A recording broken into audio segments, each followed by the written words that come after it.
Ini menjadi sangat efektif manakala bisa kita implementasikan di tengah-tengah masyarakat, tentunya untuk kasus yang dengan keluhan ringan atau tanpa keluhan. Ini sebenarnya adalah hampir 80% dari kasus positif yang ada secara statistik berada dalam keluhan dalam posisi gejala yang ringan atau ringan sampai sedang. Yang sebenarnya dengan melakukan isolasi diri di rumah ini sudah cukup bagus dan cukup efektif. Ini yang kemudian akan kita dorong sehingga tidak seluruh kasus positif menjadi beban layanan rawatan rumah sakit. Yang berada di rumah sakit adalah yang kita pastikan tidak mungkin melakukan isolasi diri di rumah, atau kita yakini bahwa memang membutuhkan layanan monitoring yang lebih intensif dari tim kesehatan. Misalnya pada keluhan yang sedang atau dengan komorbid yang menyertai. Ini yang membutuhkan layanan rawatan rumah sakit dengan pengawasan yang ketat. Oleh karena itu keberadaan rumah sakit Wisma Atlet ini sebenarnya ditujukan adalah sebagai barier awal sebelum atau barier awal untuk mengurangi beban rumah sakit rujukan yang kita ketahui bersama ada Sulianti Saroso, kemudian ada Rumah Sakit Persahabatan dan sebagainya. Sehingga pada kasus-kasus dengan kondisi sedang berat yang membutuhkan memang layanan rawatan spesifik dan intensif, ini bisa dilaksanakan di Rumah Sakit Sulianti Saroso atau Persahabatan atau rumah sakit lain yang sudah kita tentukan sebagai rumah sakit rujukan. Ini yang kita harapkan seperti itu, sehingga tidak kemudian semua kasus masuk ke rumah sakit. Nah, ini sejalan dengan semakin masifnya kita melaksanakan tracing kontak, penelusuran kontak dari kasus yang ada. Sehingga kemudian kita harapkan bahwa kondisi ini akan mempercepat pemutusan rantai penularan yang ada di masyarakat. Meskipun tahapan ini bukan menjadi yang utama di dalam kaitan pengelolaan, pencegahan, dan pengendalian COVID-19. Kemarin sudah saya katakan yang utama adalah bagaimana masyarakat secara aktif, kemudian secara terorganisasi dengan baik, bisa melaksanakan kegiatan menjaga jarak fisik di dalam konteks berkomunikasi secara sosial dengan yang lain. Karena inilah upaya pencegahan dan pemutusan rantai penularan yang paling baik. Kami berterima kasih bahwa masyarakat sudah banyak sekali mengambil peran serta untuk ini.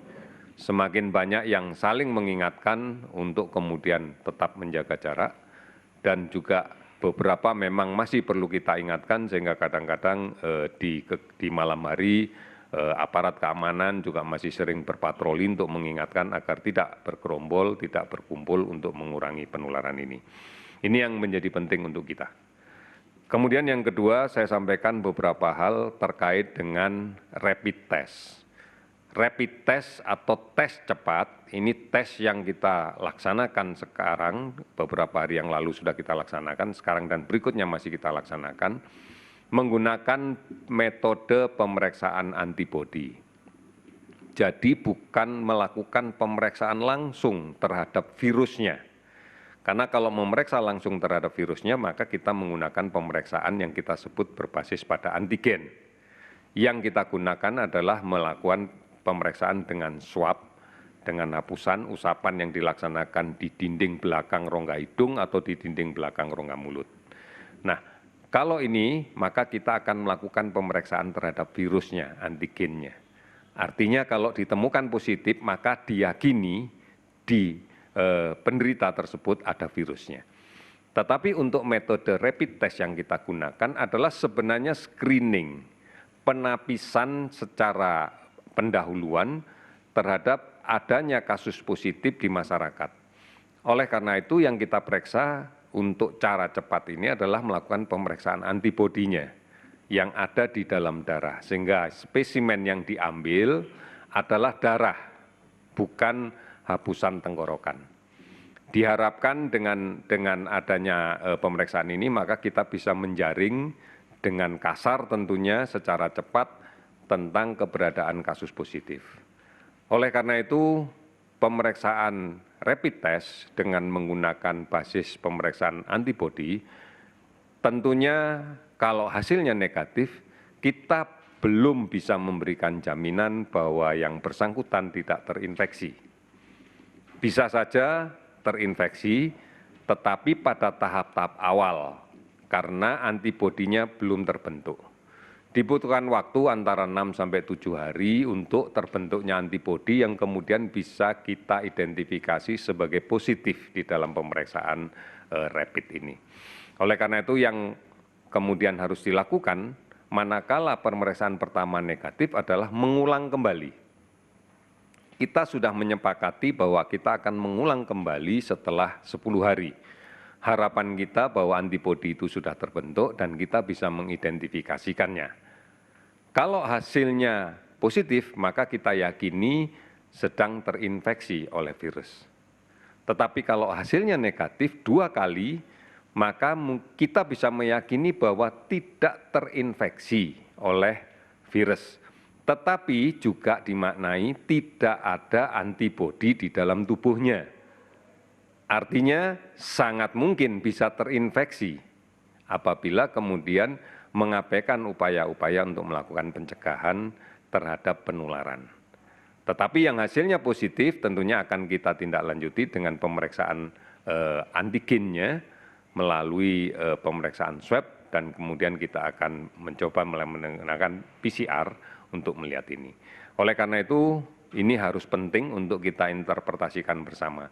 Sehingga sekalipun pada pemeriksaan pertama negatif, maka kita akan tetap meminta melaksanakan pengaturan jarak, menjaga jarak dalam berkomunikasi sosial, menjaga jarak fisik dalam berkomunikasi sosial, supaya tidak ada proses penularan. Ini menjadi penting dan ini harus kita laksanakan bersama-sama. Di dalam konteks pemeriksaan rapid test ini, kita sudah menentukan kebijakan.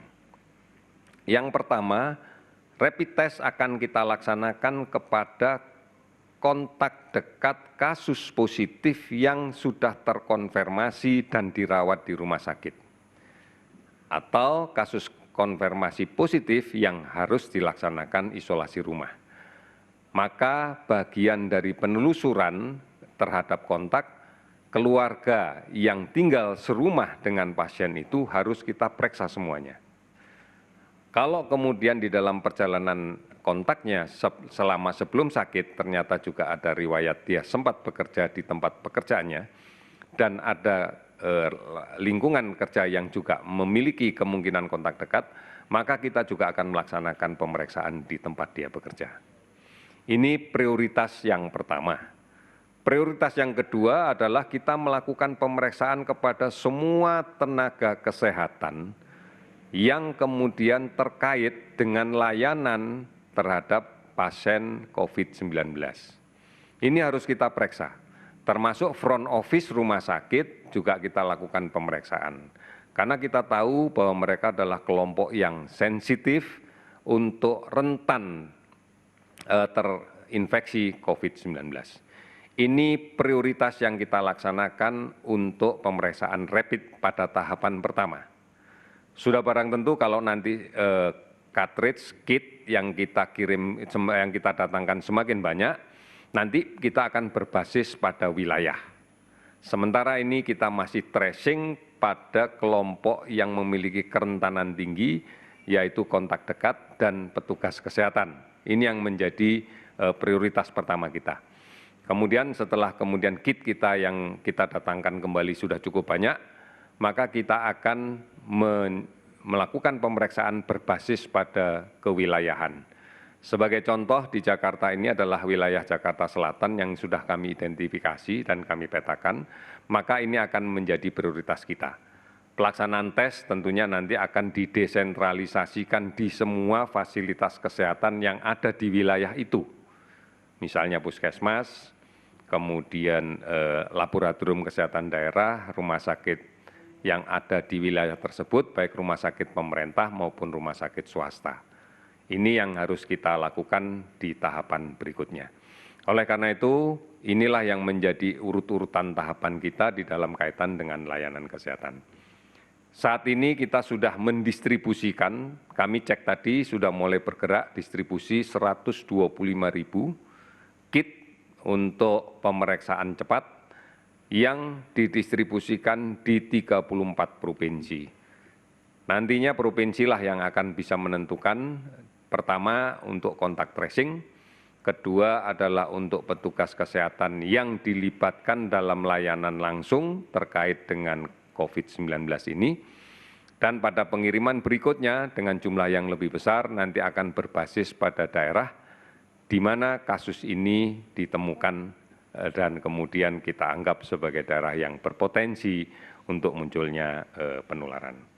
Saudara-saudara sekalian, pada tahapan yang terakhir saya akan menyampaikan update terkait dengan kasus konfirmasi positif yang sudah kita dapatkan di hari ini dari kajian data yang kita catat sejak tanggal 23 Maret pukul 12 sampai dengan hari ini 24 Maret pukul 12.00 waktu Indonesia bagian Barat.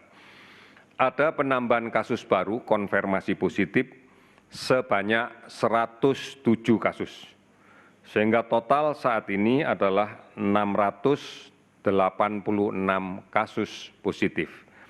Ini adalah angka akumulasi sejak dari awal kita melakukan pemeriksaan.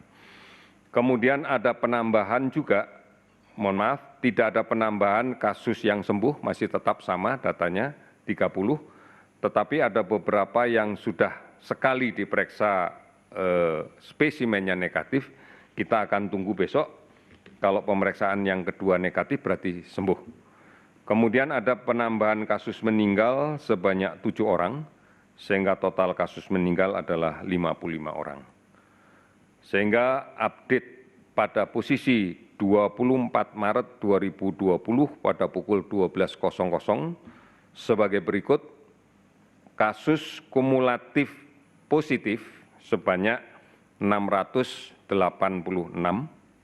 kemudian kumulatif pasien sembuh sebanyak 30 orang, dan kumulatif kematian sebanyak 55 orang. Demikian informasi yang sampaikan untuk hari ini. Kita akan selalu mengupdate dan yakinlah bahwa pemerintah bekerja dengan keras. Dan siapapun yang sedang melaksanakan isolasi diri atau masyarakat yang membutuhkan informasi, silakan ada hotline di 119 extension 9 dan di beberapa layanan online yang ada di Indonesia yang terkait dengan COVID-19. Mudah-mudahan ini bisa menjadi informasi yang membantu kita sekalian. Terima kasih, selamat sore.